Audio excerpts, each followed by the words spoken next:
आणि थेट जाऊयात उद्धव ठाकरे यांच्या पत्रकार परिषदेत। आजच दुपारी मी आपल्या माध्यमातून उद्याच्या बंदबद्दल काही सूचना जनतेसाठी केल्या होत्या। उद्याचा बंद हा विकृती विरुद्ध होता। मी होता हा शब्द वापरतोय याचं कारण आत्ताच थोड्या वेळापूर्वी माननीय उच्च न्यायालयाने तत्परतेने या बंदला मनाई केलेली आहे। एका गोष्टीचं मला बरं वाटलं की न्यायालय एवढ्या तत्परतेने हलू शकतं, हे खरंच कौतुकास्पद आहे। मी न्यायालयाकडनं एकाच गोष्टीची अपेक्षा करतो की ज्या तत्परतेने आपण हा निर्णय दिला तशीच तत्परता जे गुन्हे घडतायत त्या गुन्ह्यातील आरोपींबद्दल आणि गुन्हेगारांबद्दल दाखवून त्यांना ताबडतोबीने सजा देण्याची सुद्धा तत्परता आपण दाखवावी। साहजिकच आहे की माननीय उच्च न्यायालयाचा निर्णय हा आम्हाला मान्य नाही, परंतु कोर्टाचा आधार ठेवावा लागतो। या निर्णयाच्या विरुद्ध सर्वोच्च न्यायालयात आम्ही जाऊ शकतो। काही गोष्टी अशा असतात की सर्वोच्च न्यायालयात जाणं आणि त्याच्यानंतर तिथे सुनावणी होऊन निर्णय मिळणं ह्याच्यातही थोडासा वेळ अवधी हा जाऊ द्यावा लागतो, कारण सुनावणी नीट व्हायला पाहिजे। या घटना अशा आहेत आणि या बंदचं कारण हे वेगळं होतं।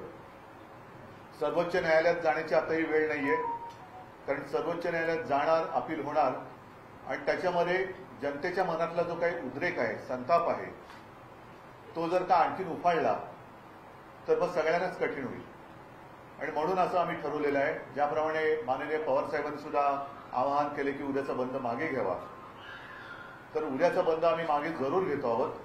मात्र राज्यभर प्रत्येक गावात, प्रत्येक शहरातल्या आणि गावातल्या मुख्य चौकात महाविकास आघाडीचे सगळे नेते आणि कार्यकर्ते तोंडाला काळ्या फिती बांधून हातात काळे झेंडे घेऊन या सगळ्याच गोष्टीचा निषेध करतील। ठीक आहे, बंदला तुम्ही बंद म्हटलात, आम्ही तोंडच बंद ठेवतो। एकूणच या लोकशाही मानणाऱ्या देशामध्ये फ्रीडम ऑफ एक्सप्रेशन ही गोष्ट आता शिल्लक आहे की नाही? मोर्चे, संप, हरताळ याला सुद्धा बंदी केली आहे का? लोकांनी भावना व्यक्त करायच्या नाहीत का? याच्यावरती घटना तज्ञांनी आपली मतं तत्परतेने मांडली पाहिजेत। मी दुपारच्या माझ्या आव्हान आणि आवाहन याच्यामध्ये फरक आहे। मी जे जनतेला आवाहन केलं होतं ते त्यांनी स्वतःहून उत्स्फूर्तपणाने बंदमध्ये सहभागी व्हावं म्हणून, कारण जिथे कायदा रक्षण करायला असमर्थ ठरतो, कायदा असमर्थ नसतो, कायदा ज्यांच्या हातामध्ये असतो ते जर का दिरंगाई करत असतील किंवा बेजबाबदारपणाने वागत असतील, ज्याचा उल्लेख माननीय उच्च न्यायालयाने, ज्यांनी आज आम्हाला उद्याचा बंद करू नका असे आदेश दिले, त्यांनीच काल सरकारला विचारलं होतं। तर तो एक अधिकार आता जनतेला आहे की नाही भावना व्यक्त करण्याच्या आणि बंद करणे? बंद म्हणजे मी कुठेही असं म्हटलं नव्हतं की दगडफेक करा, बंद करा, वाटेल ते करा, हिंसाचार करा आणि बंद करा असं म्हटलेलं नव्हतं। मी उत्स्फूर्तपणे बंद करा, कारण ही जी गोष्ट घडलेली आहे ही प्रत्येक घरातली चिंतेची गोष्ट आहे। प्रत्येकाला, अगदी मंत्र्यांना काय, वकिलांना काय, सगळ्यांनाच आपापल्या कुटुंबाची काळजी आहे आणि ती असलीच पाहिजे। आपल्या बहिणीची काळजी, आपल्या मुलीची काळजी, आपल्या आईची काळजी, आणि ती काळजी घेणारं, तिचं रक्षण करणारं कोण आहे हा प्रश्न आज लोकांच्या मनामध्ये आहे। आम्ही त्यालाच वाचा फोडण्यासाठी उद्याचा बंद केला होता। पण जर का बंद कायद्यानुसार करता येत नसेल तर असं आम्ही म्हणतो की आम्ही तोंडच आमचं बंद ठेवतो। आम्ही मी स्वतः उद्या 11 वाजता शिवसेना भवन इथल्या चौकात जाऊन बसणार आहे, तोंडाला काळी फीत लावून हातात काळा झेंडा घेऊन बसणार आहे, आणि मला वाटतं त्याला तरी कोणी मनाई करू शकत नाही। आणि जर त्यालाही मनाई होणार असेल तर मग मी जनतेच्या न्यायालयामध्ये दाद मागण्याशिवाय मला दुसरा पर्याय राहत नाही। एकूणच आता ज्या काही घटना घडत आहेत त्या घटनांची जबाबदारी कोण घेणार आहेत? हे जे कोणी याचिका करते हे कोर्टात गेले, त्यांच्यावरती आता ही पुढची जबाबदारी राहील। घडणाऱ्या गुन्ह्याचा किंवा अत्याचाराची जबाबदारी त्यांच्यावरती, आणि मग उच्च न्यायालय त्याची जबाबदारी घेणार आहे का, हा सुद्धा एक प्रश्न आहे। इथपर्यंत ही पाळी जाऊ नये म्हणून एक कानाकोपऱ्यामध्ये जाग यावी. महिलांवरती अत्याचार करणारे जे नरराक्षक आहेत, नराधम आहेत, त्यांच्यावरती वचक बसावा म्हणून आम्ही हे आंदोलन सुरू केलेलं आहे. उद्याचा बंद जरी आम्ही मागे घेत असलो तरी हे आंदोलन थांबणार नाही. आम्ही जनतेच्या सोबत आहोत, जनता आमच्या सोबत आहे आणि माता भगिनींच्या रक्षणाकरता सुरक्षित बहीण ही जी काही एक योजना नव्हे, जी आजच्या काळाची गरज आहे, ती आंदोलनाच्या रूपाने आम्ही चालू ठेवू. एक प्रश्न असा आहे की जर भूतकाळात बघितलं तर न्यायालयानं बंद संप हे बेकायदेशीर ठरवलेले.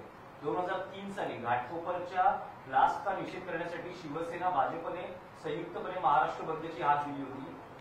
महाराष्ट्र बंद झाला आणि त्यानंतर समाजातील काही मान्यवरांनी त्याला आव्हान दिलं. न्यायालयानं तुम्हाला प्रत्येकी सेना भाजपला 20-20 लाखांचा दंड ठोठावला. त्यामुळे ही सगळी पार्श्वभूमी लक्षात घेता महाविकास आघाडीमध्ये असं काही त्यावर काही चिंतन किंवा काही त्यावर नाही. आता असं आहे की नेमका हा बंद उद्याच आम्ही जाहीर केलेला. आता पवारसाहेब बाहेर गावी आहेत, नाना पाटोळे बाहेर आहेत, सगळेजण आम्ही म्हणजे मी मुंबईत तुमच्या समोर आहे. अशा वेळेला एकत्रित बसून आम्ही आता काही निर्णय घेऊ शकलो नाही. मात्र फोनवरून आमचं बोलणं झालं. पवार साहेबांनी तर त्यांची भूमिका स्पष्ट केलेली आहे. आता जरी उद्याचा बंद मागे घेत असलो तरी याचा अर्थ असा नाही की उद्या परवा कधी आम्ही एकत्र बसून भविष्यात बंद करणारच नाही अशातला भाग नाही. कारण संप करणं, निदर्शनं करणं, आंदोलन करणं हा लोकशाहीतला जनतेचा अधिकार लोकशाहीतल्या घटनेनुसार कोणीही हिरावून घेऊ शकत नाही. आणि म्हणून परत एकदा सांगतो की माननीय उच्च न्यायालयाचा निर्णय आम्हाला मान्य नाही. मात्र आता त्यांचा आदर राखून उद्यासाठी आम्ही तो मान्य करतोय. त्याच्यावरती देशभरामध्ये ही चर्चा व्हायला पाहिजे की लोकशाहीमध्ये याला आता मान्यता आहे की नाही. कारण आंदोलन करूनच आपल्याला स्वातंत्र्य मिळालेलं आहे. तेव्हा सुद्धा आंदोलन केलं नसतं तर स्वातंत्र्य मिळालंच नसतं. तर स्वातंत्र्य मिळाल्यानंतर आंदोलन करायचं नाही आणि ते सुद्धा महिलांवरती होणाऱ्या अत्याचाराच्या विरुद्ध हे थोडंसं मला पटत नाही. उद्धवजी, मुख्यमंत्र्यांचं असं म्हणणं आहे की न्यायालयाने विरोधकांना चपराक लगावलेली आहे आणि विरोधकांचा उद्या काहीतरी भयंकर घडवण्याचा डाव होता. जाऊ दे, त्यांची काही सदा आवडते लोक आहेत, ते कोर्टात जातात आणि बरोबर नेमक्या ठिकाणी जसं मराठा आरक्षण असेल मग इतर काही गोष्टी असेल इकडे अडथळे निर्माण करत असतात तर लोक त्यांना ओळखू नये. सर, हिंदी में यही जानना चाहिए कि कल जिस तरीके से आपने कहा था कि कल बंद होना चाहिए, महाराज बंद की आपने आह्वान किया था, अपील की थी, लेकिन कोर्ट ने कहा है कि महाराज बंद आप नहीं कर सकते. क्या भूमिका हमें कोर्ट का फैसला हमें मंजूर नहीं है. इसके खिलाफ हम सर्वोच्च न्यायालय में तो जा सकते हैं, लेकिन कल के कल इसके ऊपर कोई सुनवाई नहीं होगी. सुप्रीम कोर्ट के लिए भी कुछ समय देना पड़ेगा. अब तो समय नहीं रहा, इसलिए हमें तो मंजूर नहीं है, लेकिन उसका आदर करते हुए स्वीकारना तो पड़ेगा, स्वीकार तो करना पड़ेगा. इसलिए कल हम बंद नहीं करने वाले. लेकिन मैं खुद और मैं सारी जनता को और सब मेरे पार्टी के कार्यकर्ता है, महाविकास आघाड़ी के कार्यकर्ता है और जो भी नेता है उनको आह्वान कर रहा हूं कि आप जहां भी होंगे, जिस गांव में होंगे, जिस शहर में होंगे, उसके शहर के और गांव के जो भी मुख्य प्रमुख चौराहे हैं उस पर आकर आप बैठ जाएं. मैं 11 बजे जाऊंगा. 2 घंटे तक तो एक आंदोलन तो करना ही पड़ेगा और मुंह पे काली पट्टी, हाथ में काला झंडा लेकर हम उसका विरोध करेंगे. आप कुछ शिवसेना भवन के सामने बैठने की बात कर रहे हैं, लेकिन ऐसे में आपके इस आह्वान को देखते हुए क्या आपको लगता है कहीं न कहीं खुद उत्स्फूर्तता से लोग बंद पाल सकते हैं या शामिल? नहीं, देखो, अब जब भी जनता को ऐसे लगे कि मेरे रक्षण करने के लिए कोई सामने नहीं आ रहा है तो हमने अपने पड़ोसी देश में देखा है, जनता खुद सड़क पर उतर आती है. हम तो यही चाहते हैं कि वो जो स्थिति बांग्लादेश में हुई वो अपने हिंदुस्तान में नहीं होनी चाहिए और इसलिए जनता की जो भावना होती है उसको एक आवाज देनी चाहिए.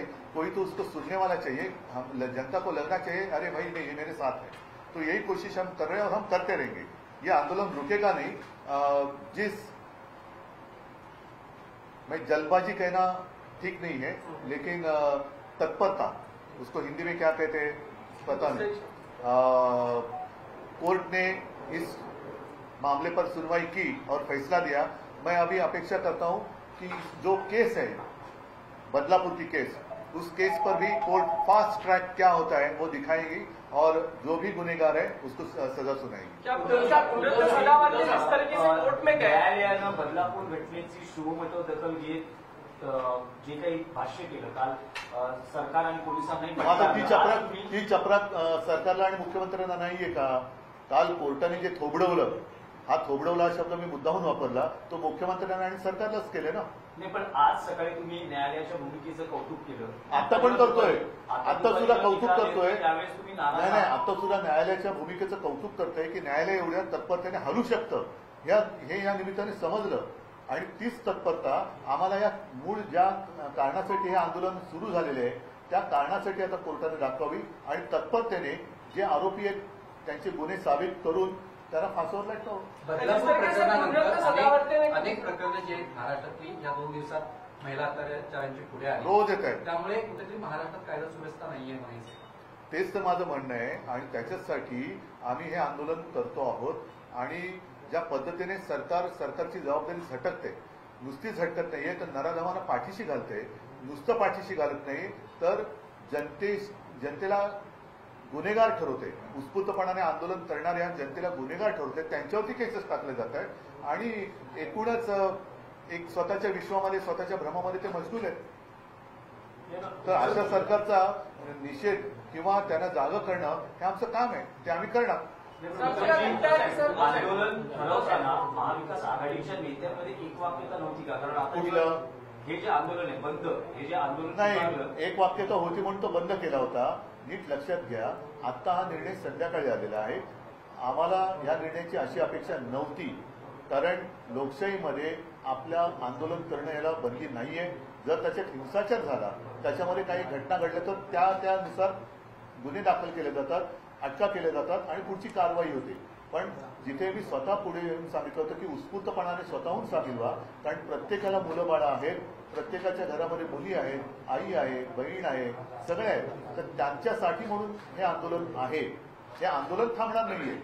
जर का तुम्ही बंद आम्हाला करायला देत नसाल तर आम्ही असं म्हणतो की तुम्ही आम्हाला तोंडच उघडू देत नाही, तर आम्ही 11 वाजता उद्या मी स्वतः शिवसेना भवनच्या चौकात येऊन बसणार आहे. तसंच राज्यातल्या सगळ्या नेत्यांना मी सांगतोय, जनतेला सांगतोय की आपापल्या